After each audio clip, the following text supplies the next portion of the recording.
Barchangizga assalomu alaykum. Bugungi ko'radigan tekstimiz The Clipper Races, Clipper jarslari. An era of competition between cargo ships. Жүк тасымалдайтын кемелер ортасындағы жарыстың эрасы. Әдеттегідей бірінші ридингдегі текст оқып қандай форматтағы сұраулар берілгендігін көріп шығамыз.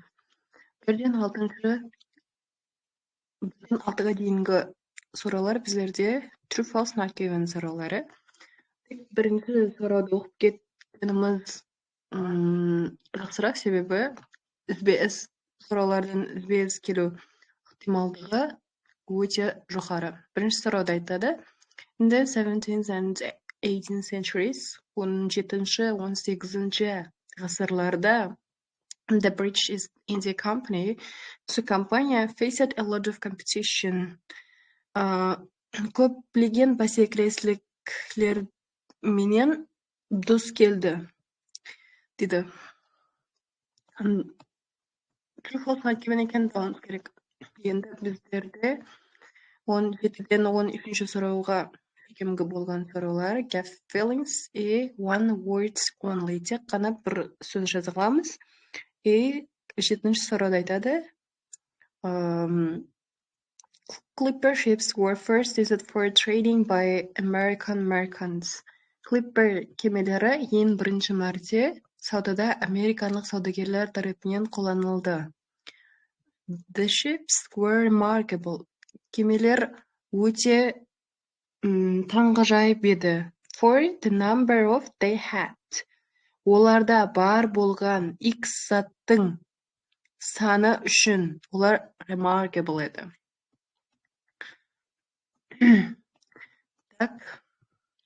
During the 17th and 18th centuries, уже ответ келіп жатыр. Берді айтып қойттым не. Осы бірінші сұраудағы 17-18 ғасырлар келтірді. The British East India Company, the company had the monopoly. Монополияға ие еді. On trade with China and India.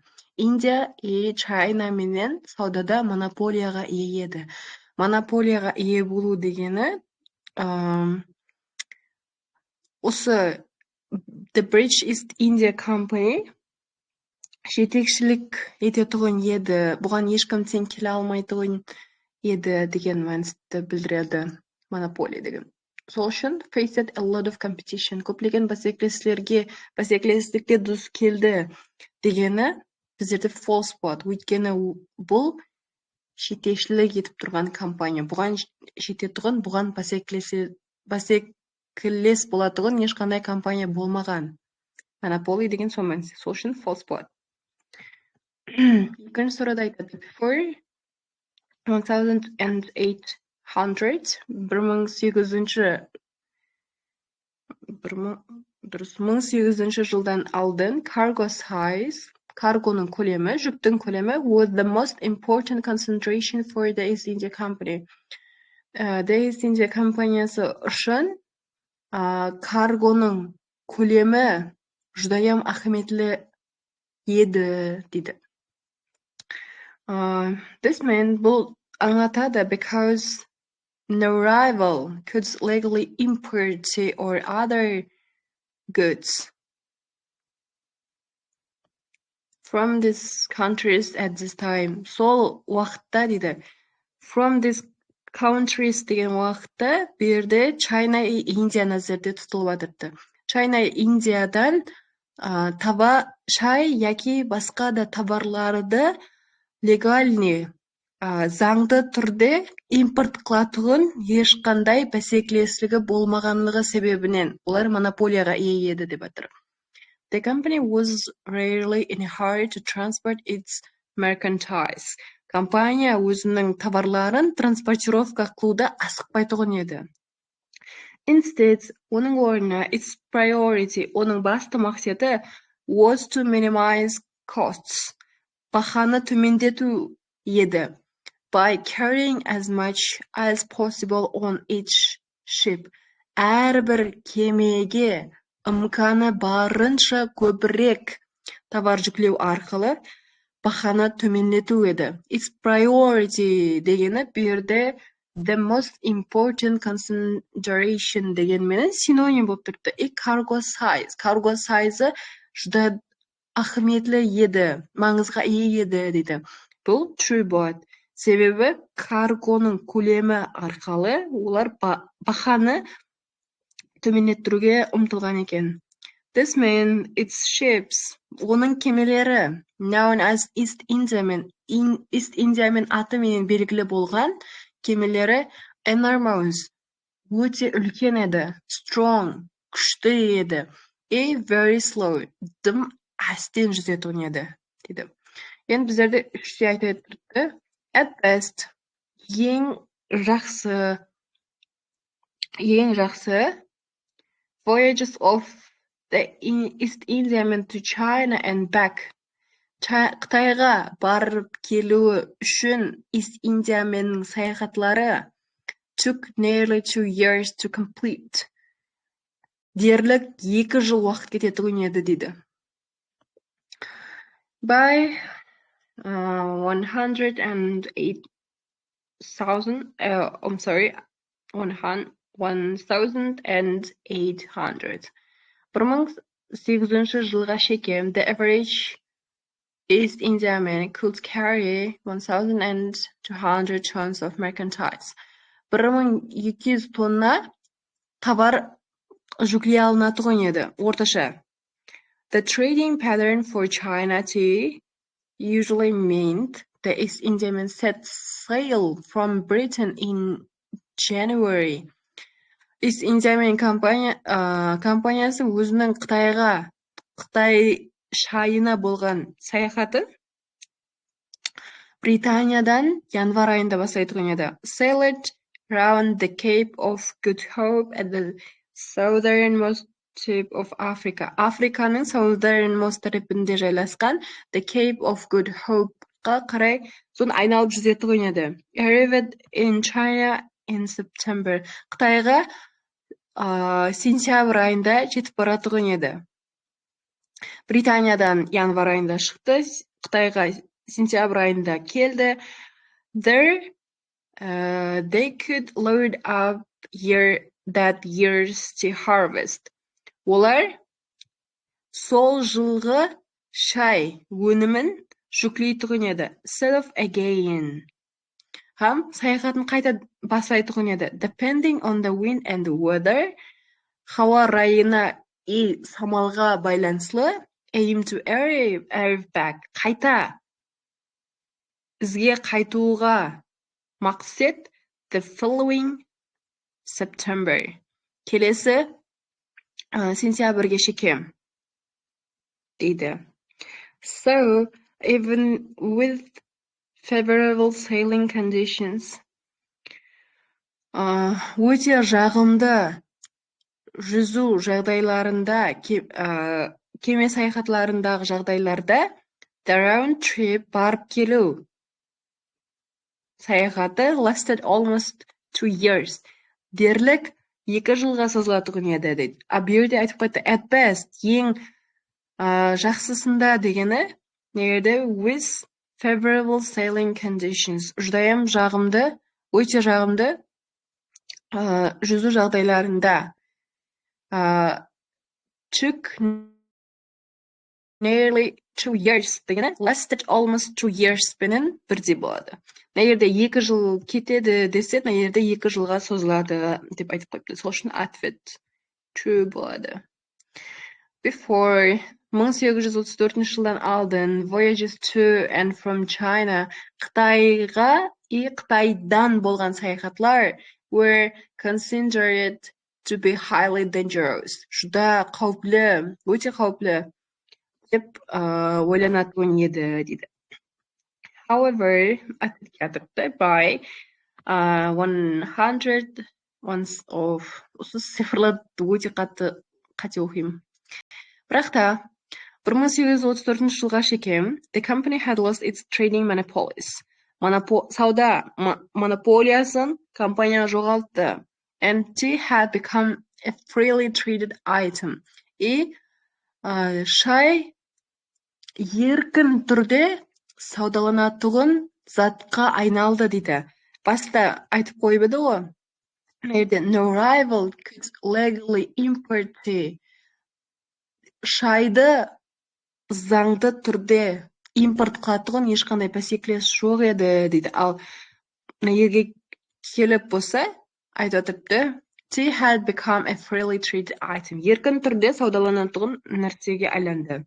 Having no more use for its great ships, өздерінің үлкен кемелерін басқа пайдаланбағанлығы себепле, the company sold them off. Оларды сатты. And many were bought by Americans or their captains, who continued to plough the seas between Britain and China. Британия и Чайна ортасындағы сол жүзуді давам еттіретұғын кеменің капитанлары яки саудагерлер тарапынан көпшілік кемелер сатып алынды дейді. But now that tea could be traded freely. Бірақ қазір шай еркін түрде саудаланыла алады. A few smart sailors began to realize. Бір қанша ақылды жүзушілер, теңізшілер яки. Соны бір нәрсені байқап қалған. Whoever brought each new harvest of tea to Britain first. Егер кімдір Британияға ең біріншілерден болып шай өнімін алып келетұғын болса, stood to make the most money. Сол адам ең көп ақша табатұғын еді, дейді. Ал берде айтып қойыпты, 1834 жылға шеке Қытайдан Қытайға болған саяхатлар өте қауіпті деп есептелінетұғын еді, дейді. Ондай Қытайға болған саяхатлардың қаупі хақында ешқандай мағлұмат беріліп отырған жоқ. Керісінше, ол Қытайға Қытай и Британия ортасындағы саяхатлар еледі давам етті деп айтып отырыпты. Ал саяхат барысы ол қауіпті ме, қауіпсіз бе, ол зат хақында информация жоқ. Сол үшін 4-ке not given болады. Бесте айтып қойыпты, after 1834. 1834 жылдан кейін the ships where had served the East India Company, East India компанияға қызмет қылған кемелер stopped being used for commercial purposes. Коммерциялық мақсатлерде пайдаланылуын тоқтатты дейді. Ал бүйірде айтып қойыпты, ол нелерде айтты, the company sold them off. Кемелерін сатып жіберді. Қытай и Британия ортасындағы жүзуді давам еттіретұғын капитанлар и саудагерлерге сол сатылған екен. Ол наоборот тоқтатқан жоқ, ол ары қарай өзінің сол шай тасу мақсатында пайдалануды давам еттірді. 6-да, in the 19th century, 19-шы ғасырда, British drinkers, британиялық ішушілер, яғни бірде шай ішушілер айтып қойды, preferred, мақұл көрді, жақтырды, ұнатты. Tea made from mature leaves. Mature leaves деген толық пісіп жетілскен жапырақлардан ісленген шайды мақұл көрді. Chew that made from younger leaves. Жасырақ болған жапырақлардан ісленген шайға қарағанда. Берде prepared something to something болатығымызды бірінші, яғни prepared бенен to ортасында айтылған затты ұнататығын жақсы көретігін болады.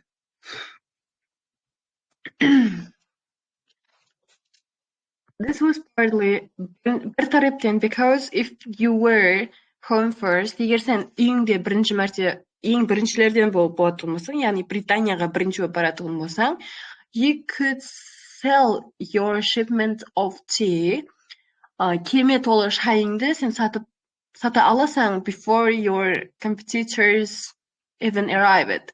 Сенің бәсекелестерің жетіп келуінен алдын сен уже сатып болған боласың дейді. And partly, екінші тараптан because consumers in Britain in the 19th century 19 әсірдегі Британиядағы тұтынушылар believed that the fresher and earlier picked tea қанша шай свежийрақ и ертерек терілген болатығын болса, the better the resulting drink. И сол ішкен кезде дәмі соншалықты жақсы болады дейді. Нерде earlier picked the tea, яғни ертерек теріліп алынған шай қанша ерте теріп алынса, дәмі соншалы жақсы болады деп айтып тұрды. Ал бұл жерде болатын болса, mature leaves'ті жақсы көретін еді олар дейді. Сол үшін ответ false болады. Олар mature leaves'ті емес, earlier picked the tea'ді ұнататын еді. Айтып қойды, ұмытпайық, one words only. Тек бір сөз ғана жаза аламыз. The ships were remarkable, жұда remarkable, ғайры oddi, ерекше еді олар.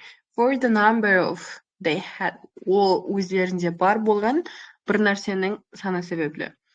Two traders now needed faster, slicker ships to bring their precious cargo back. Nevertheless, in Britain, this idea only cut on slowly and wide the 1840 жылдарда. So a few faster ships launched for the time being, and many Americans remained satisfied with the slow but reliable East Indiaman. In fact, it was Americanlıklar еді, who pioneered the first clipper ships.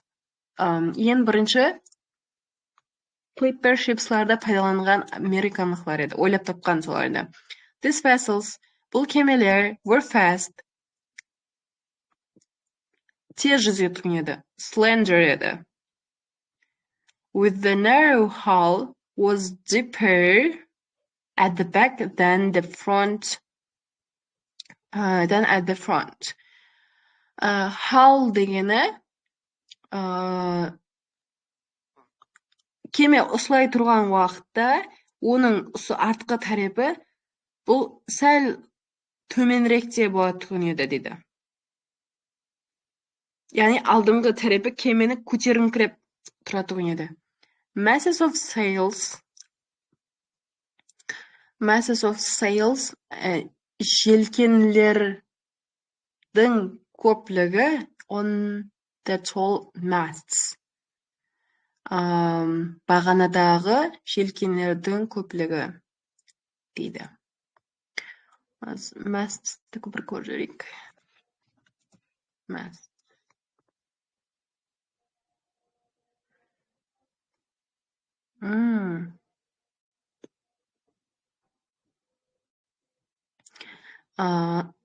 Masts дегені желкенді ілетұғын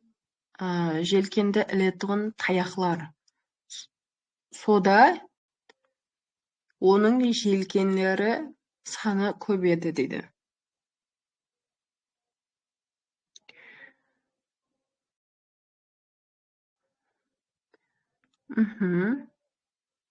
Бүйірге ответ masses пенен the number of деген бір-біріне синоним болып тұрды. Енді неге masts'ті алмаймыз, sails'ті аламыз? Себебі осындай бір бағана болатығын болса, осындай. Сода көп желкенлер болатығын еді. Сол үшін берді бағананы емес, желкенлердің саны айтылып тұрды. And sails болады. The performance of bridge to clippers was particularly affected when they were at sea. Performance дегені сол кеменің жүзіп жүрген қалай жүзетұғынлығы. Британиялық шай клипперлері, яғни кемелерінің судағы жүзуі, теңізде жүзуі, бір нәрсе оларға тәсір қылған екен. When they were at sea. Теңізде бір нәрсе болған кезде, олар сол заттан тәсірленген екен. Affected тәсірленген болғанда, negative яки positive. Сондай бір тәсір болған екен.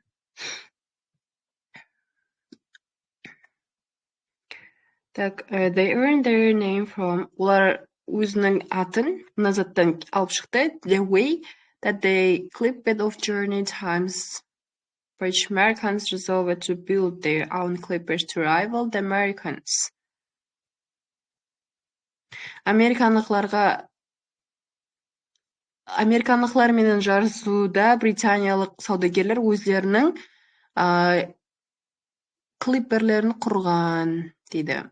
The first British sea clipper, ең бірінші британиялық шай кемесі Storm Away деп айтылған екен, was built in Aberdeen. 1850 жылы Абердинда құрылған екен. More sea clippers were designed and built in Britain. Британияда көптеген кемелер құрылған и дизайнластырылған осы жылдар аралығында. They had a narrower beam than their American equivalents. Американдықтарға қарағанда beam деген заты тарырақ болған, making them less powerful during storms, but faster in calmer weather. Тыныш хауада кемені тезірек жүруіне себеп болады и storm кезінде making them less, олар powerful, олардың күшін азайтырады. Осы beam деген зат осыған себеп болады екен. Енді берді at sea деп қойды. Теңіздегі қандай да бір жағдай Британия кемелеріне тәсір қылған. Берді storms болады ответ. Яғни storms оларды making them less powerful қылғанлығы себеплі. Told that it was in a ship called, ол X деп аталатығын кеме болған екен, that the British first competed successfully against the Americans. Американдықтарға қарсы successfully күрескен, жарысқан британиялық бірінші кеменің атын табуымыз керек. Берде the first деп мына затқа алданып қалмауымыз керек. The first British sea clipper, ең бірінші британиялық шай тасушы кеме Storm Away деп айтылған екен. Берде айтадық, американдықтарға successfully, муаффақиятли тарызда жарыста алған ең бірінші британиялық кеме. Соны жазың деп. There was a great spirit of competition between the British and American ships plying the sea trade. To begin with, the Americans had the edge. Then, in 1851, 1851 жылы, a British ship owner, британиялық кеме иесі Richard Green деген адам, built the aptly named Clipper Challenger. Challenger деп айтылатұғын кеме құрған екен, with the stated intention of beating the American ships.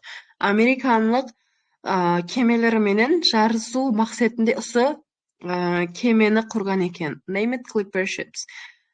Loaded with the сол кемеге шай жүкленген екен. Challenger left China for London in 1852 жылы Қытайдан Лондонға бару үшін Challenger саяхатын бастаған екен. At the same time as the American Clipper Challenge. Американлық Challenge кемесі менен бірдей уақытта саяхатты бастаған екен. As much larger, Challengerға британиялықларға қарағанда американлықтардың кемесі much larger, үлкенірек болған, older ship, ескірек болған, already greatly admired for its speed. Өзінің тезлігі менен көп адамды itibarını tartқан екен. Large sums were bet on which would complete the journey first. Осы саяхатты кім бірінші тамамлауын үшін үлкен сумалар тігілген. In the event, the British ship, Британияның кемесі, beats its rival, өзінің қарсыласын 2 күнге басып озған. By 2 days. It made much jubilation. From then on, such international races grew in popularity. Осыдан кейін халықаралық жарыстар атақлы болып кеткен екен. Яғни бұл жерде 2 күнге Американы ұтып кеткен кеме Name Clipper Challenger. Яғни бұл жерде ответ Challenger болады. Себебі американлық кемелермен successfully compete болған. Онда айтып атты, competition increased. Бәсекелестік өсті when additional Chinese trading were established. Қосымша қытайлық бір нәрселер established деген орнатылған кезде. Яки негіз құраған, текар құрған кезде.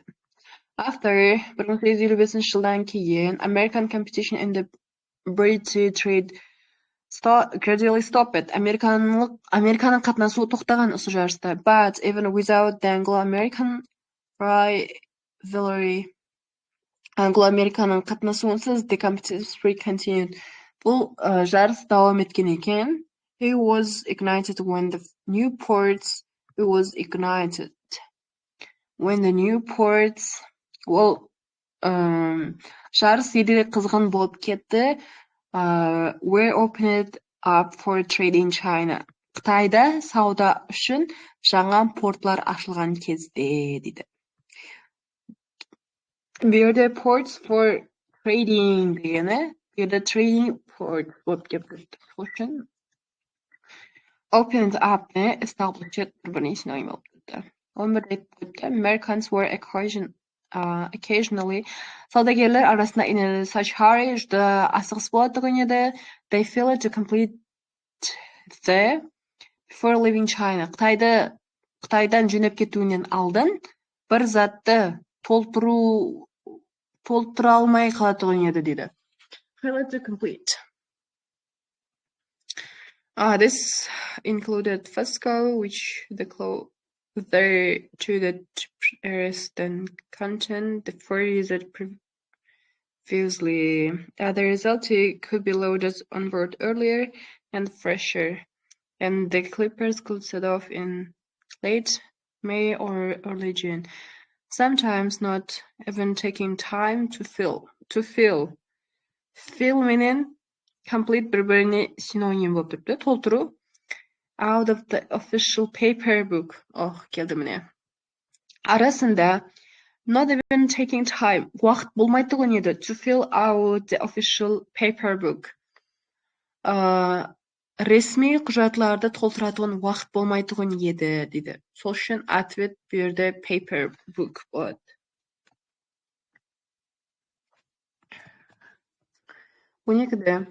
At the end of their journey, саяхаттың ақырында the ship needed to help of кемелерге бір заттың көмегі зарur еді. They sped down through the South China Sea and into the Indian Ocean. Солар арқылы жүзіп өтті. Then raced to get southern tip of the Africa at the Cape of the Осы жерге жету үшін жарысқан олар. Then it was the North echo the best Atlantic past the Azores through the English Channel and into the estuary of the river Thames. Онда осы жерлер арқылы қай жерлерде жүзіп өтетінін көрсетіп қойды да.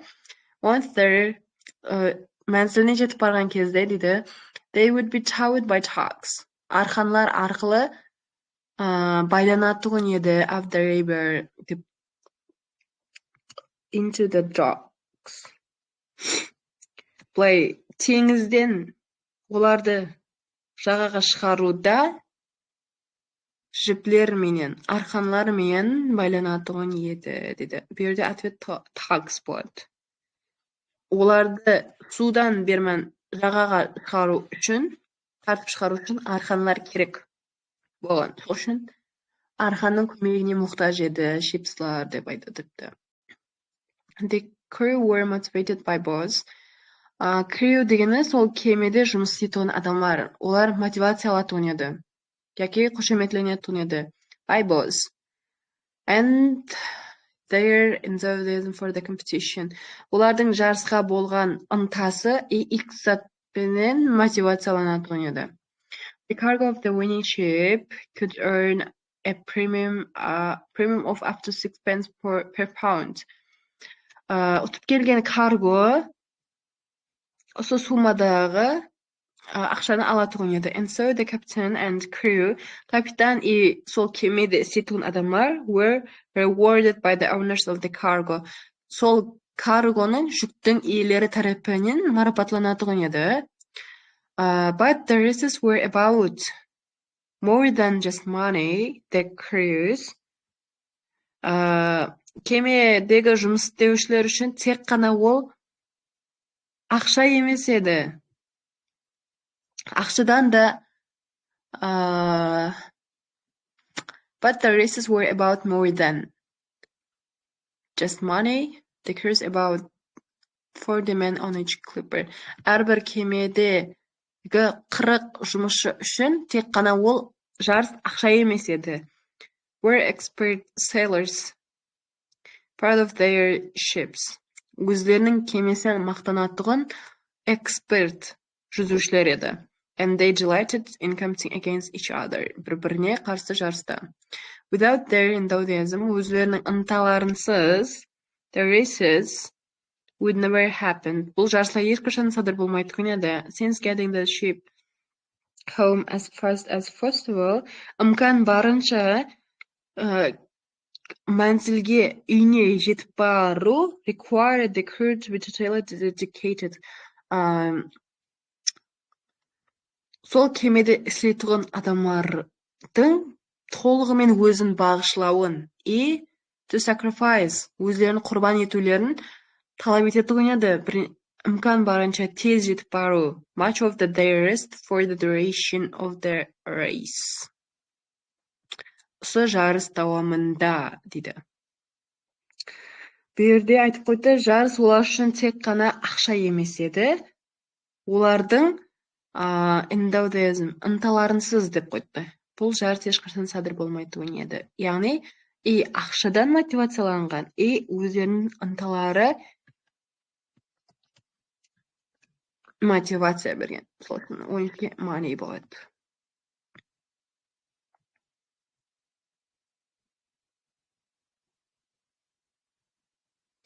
Thank you, guys.